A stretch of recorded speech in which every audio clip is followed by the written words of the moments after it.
മദ്യനയത്തെ ചൊല്ലി LDF, UDF നേതാക്കൾ തമ്മിലുള്ള വാക്പോര് തുടരുന്നു. 5 സ്റ്റാർ ബാർ ലൈസൻസ് ചൂണ്ടിക്കാട്ടിയാണ് CPIM നേതാക്കൾ ഉമ്മൻചാണ്ടിയെ വിമർശിച്ചത്. എന്നാൽ LDFന്റെ മദ്യനയത്തിനാണ് അവ്യക്തതയെന്ന് മുഖ്യമന്ത്രിയും KPCC പ്രസിഡന്റും കുറ്റപ്പെടുത്തി. UDFന്റെ മദ്യനയത്തെ കാപട്യമെന്നാണ് പിണറായി വിജയൻ വിശേഷിപ്പിച്ചത്. വർജനത്തിലൂടെ മദ്യവിമുക്ത സമൂഹം കെട്ടിപ്പടുക്കുകയാണ് പ്രായോഗികം. LDF അധികാരത്തിൽ വന്നാൽ പൂട്ടിയ ബാറുകൾ തുറക്കുമോ എന്ന ചോദ്യത്തിന് പിണറായിയുടെ മറുപടി ഇതായിരുന്നു.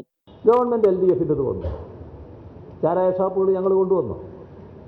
ഈ കേരളത്തിൻ്റെ അനുഭവമല്ലേ? എന്നാൽ ഞങ്ങൾ നേരത്തെ തന്നെ പറഞ്ഞോ ഞങ്ങളിവിടെ ചാരായ ഷാപ്പ് കൊണ്ടുവരില്ലെന്ന്? അപ്പോൾ ഞങ്ങൾ ആ തൊഴിലാളി പ്രശ്നങ്ങളൊന്നും ഉന്നയിച്ചിരുന്നു. ഘട്ടം ഘട്ടമായുള്ള മദ്യനിരോധനം UDF കാലങ്ങളായി പറയുന്ന ഒന്നാണെന്ന് കോടിയേരി ബാലകൃഷ്ണൻ പറഞ്ഞു. ഇത് നടപ്പിലാക്കാനുള്ളതല്ല, തെരഞ്ഞെടുപ്പ് പ്രചരണത്തിന് വേണ്ടി മാത്രമുള്ളതാണെന്നും കോടിയേരി കുറ്റപ്പെടുത്തി. എന്നാൽ CPIM നേതാക്കളുടെ വിമർശനം LDFന്റെ മദ്യനയത്തിലെ ജാള്യത മറച്ചുവെക്കാനാണെന്ന് മുഖ്യമന്ത്രി കുറ്റപ്പെടുത്തി. മദ്യവർജനമെന്നത് നിലപാടല്ല, ആശയം മാത്രമാണെന്നും മുഖ്യമന്ത്രി പറഞ്ഞു. സ്വന്തം ജാള്യത മറിക്കാൻ വേണ്ടിയാണ് ശ്രീ VS ഇങ്ങനെ സ്റ്റേറ്റ്മെന്റ് ഇറക്കിയിട്ടുണ്ടെങ്കിൽ അത് വന്നിട്ടുള്ളത്. LDFന് മദ്യനയമുണ്ടോ?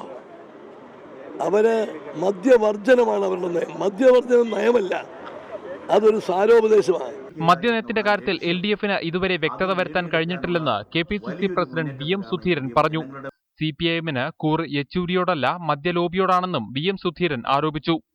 വിവിധ ബ്യൂറോകൾക്കൊപ്പം ന്യൂസ് ഡെസ്ക് റിപ്പോർട്ട്.